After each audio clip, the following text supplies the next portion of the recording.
My name's Helena.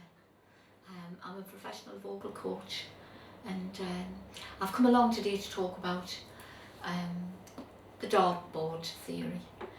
I found out about the Dartboard Theory through being a vocal coach. Many years ago I was told by my singing teacher that I had perfect pitch, and I didn't really take connotations on too much about that. And I was a professional singer, and it was not too complicated for me to get in, because I used to hear it. I didn't know how to see it. I didn't need to see it. I heard it. I used to hear the pitch in my head. And then when I started to be a vocal coach, eventually ideas start to spring during the lessons. You think of things. And one day I had a student who had, I would say, quite a few pitch problems.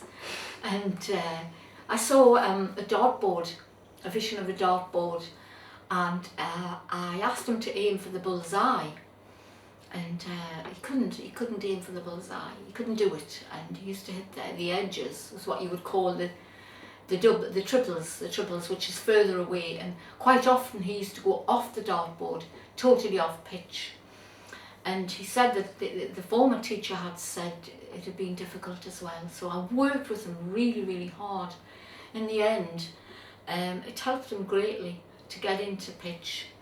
And the idea is just to sort of see the dartboard, imagine the middle, the central part, and then you've got the outer rim, which is the 25s. And I've been recently talking to a friend of mine who was a very good darts player, and also she was a professional singer, and she thought the concept is really interesting. She was quite excited about it, and she said that she would start and aim for the bullseye when she was playing darts as well, because you could see that was where you really needed to aim for. So it had like a double effect, you know. So anyway, I try to say to people, aim for the central part, the pin in the middle. And then if you can't hit that, that's okay. Don't beat yourself up. Nobody's perfect.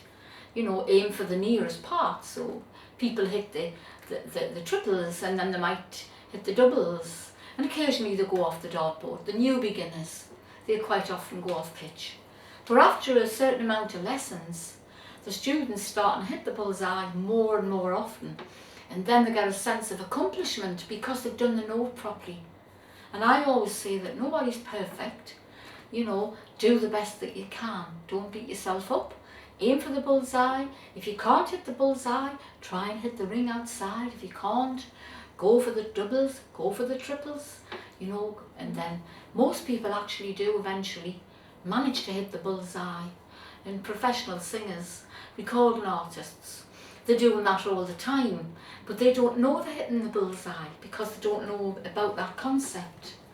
And I find it helps myself as well, you know, even when I'm singing, I try and sort of see it in that way, you know, if I feel I need to.